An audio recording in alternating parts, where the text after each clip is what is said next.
कामक्रोधवियुक्तानां यतीनां यतचेतसाम् अभीतो ब्रह्मनिर्वाणं वर्तते विदितात्मनां। प्रिय दर्शकों, नमस्कार।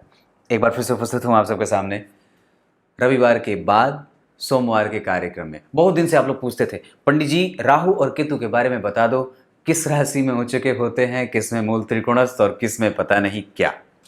लेकर के उपस्थित हूँ इसी तरीके का कार्यक्रम। राहु और केतु किस तरीके से कहाँ उच्च के, कहाँ मूल त्रिकोणस्थ, कहाँ कैसी स्थिति में। बने रहिएगा कार्यक्रम के अंतिम हिस्से तक, कहीं नहीं जाना है। बिल्कुल आरंभ से लेकर के अंतिम तक का कार्यक्रम देखा करिए। बहुत अच्छी बात है, बहुत अच्छी बात है। एक बात बताऊं, बहुत अच्छी बात यह है कि आप जो कर रहे हो, ये कार्यक्रम के आरंभ में बोले गए श्लोक का अर्थ है जो अभी ही बता दे रहा हूं, क्योंकि आप लोग कई बार सारणी वाले जो कार्यक्रम होते हैं वो आप लोग नहीं देखते अंतिम तक, तो उसको पहले ही बता दूं। परिपूर्ण हो जाया करो, परिपूर्ण हो जाया करो। अपने आप को भाग रहे हो ना, जो आप भाग रहे हो, भगवान ने यही तो बात कही है। क्या कही है? कि परिपूर्ण हो जाओ। अरे भाई, आप परिपूर्ण, ऐसा जो परमात्मा है वो परिपूर्ण है, और उस परिपूर्ण के अगर हम संतति हैं, अगर उसकी संतति हैं, तो हम अपरिपूर्ण और अपरिपक्व कैसे हो सकते हैं? सोच के देखो।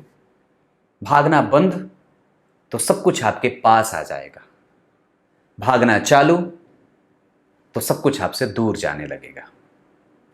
शांत हो जाओ तो सब दुनिया शांत लगेगी। अगर अंदर भूचाल मचा रहे तो पूरी दुनिया में भूकंप ही भूकंप है। बड़ी गंभीरता से इस बात को समझता है। ठीक उतनी ही स्थिति में रहने की बात है जितने में आप आए थे। प्रगति मानसिक करने की बात है, आध्यात्मिक करने की बात है, और प्रगति उतनी करने की बात है कि किसी की हानि ना हो। बस इतनी सी बात है। शुरू करते हैं आज का कार्यक्रम।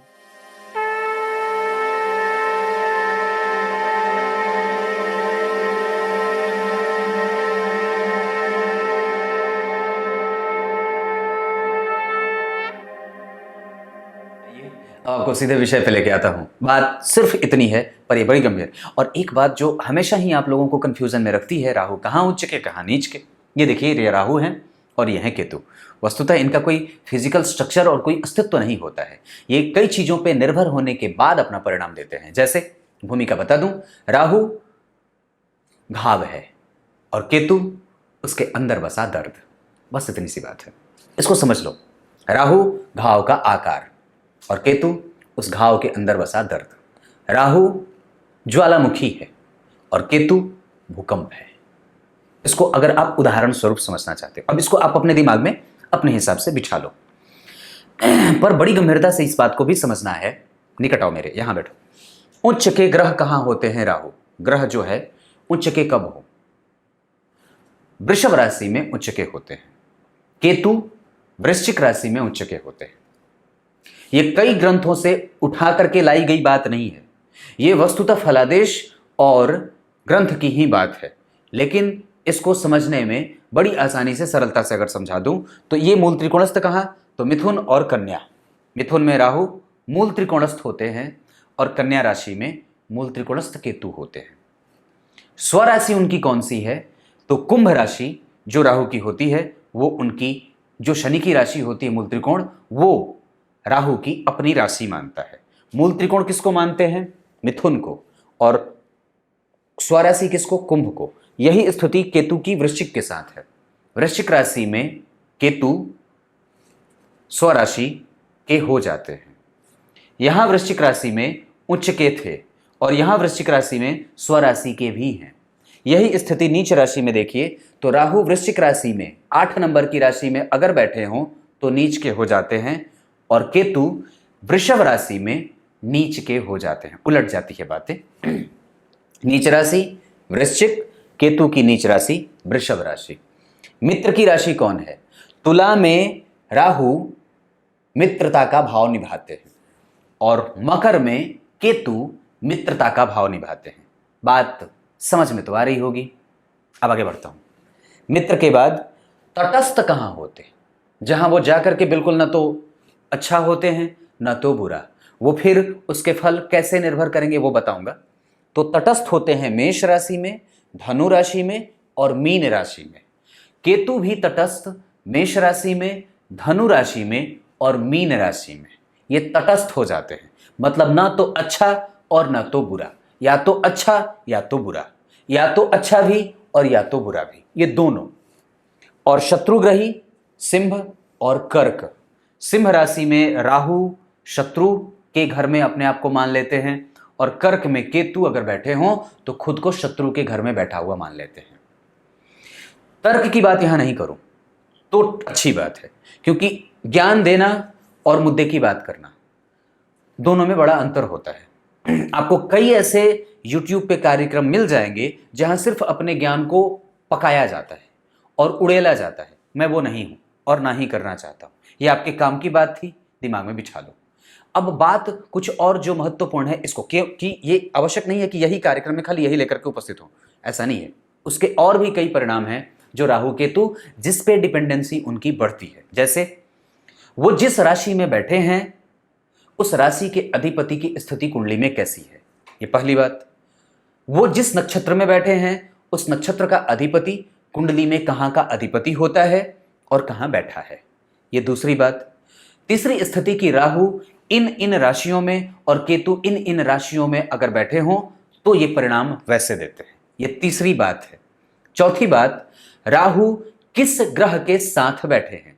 जिस राशि में बैठे हैं उस राशि के अधिपति के साथ बैठे हैं या उस राशि का अधिपति उन्हें देख रहा है तो वो अच्छे परिणाम देंगे। अगर राहु नीच की राशि में बैठे हैं या किसी नीच के ग्रह के साथ बैठे हैं तो वो लाभ को कम कर देते हैं, सफलता का मार्ग थोड़ा कठिन हो जाता है। समझ में आ रही है? बिल्कुल साफ साफ बोल रहा हूं, साफ साफ। राहु नीच के ग्रह के साथ बैठा तो वो कमजोर हो गया। राहु उच्च की राशि में बैठा अपने या किसी उच्च ग्रह के साथ तो वो मजबूत और अच्छा हो गया। अच्छा का मतलब अच्छा। उसके बाद राहु पे किसी पाप ग्रह की दृष्टि पड़ी तो वो बुरे परिणाम देंगे। राहु पे या केतु पे किसी बुरे या अच्छे ग्रह का परिणाम पड़ा या प्रभाव पड़ा या उसकी दृष्टि पड़ी तो राहु और केतु अच्छे हो गए। क्लियर है? राहु अगर जन्म कुंडली में, लग्न कुंडली में चाहे जैसे बैठे हों, नवमांश कुंडली में अगर अच्छी राशि में और अच्छे भाव में जा रहे हैं तो निसंदेह वो अच्छे परिणाम देंगे। क्लियर है? अगर राहु लग्न कुंडली में उच्च का होकर के बैठा हो वृषभ का और नवमांश कुंडली में नीच का हो रहा है तो निसंदेह वो भी सामान्यतया वृश्चिक राशि, यानी कि उसका फल कथन अब मंगल के ऊपर निर्भर करेगा कि वो मंगल कैसे हैं, और तब जाकर के राहु उससे परिणाम प्राप्त करके अपना परिणाम देगा। राहु कभी भी स्वतंत्र होकर के परिणाम नहीं करते हैं। एक बार फिर से बोल देता हूं, राहु कभी भी स्वतंत्र होकर के परिणाम नहीं करते हैं। उनके परिणाम की प्राप्ति हमेशा ही किसी दूसरे दरवाजे से होकर के आती है। किससे? या तो वो जहां बैठे हैं उससे, या तो फिर वो जिसके साथ बैठे हैं उससे, या वो जिस नक्षत्र में बैठे हैं उससे। और राहु और केतु में जो ज्यादा बलवान होगा उस पे उनकी डिपेंडेंसी बढ़ती है।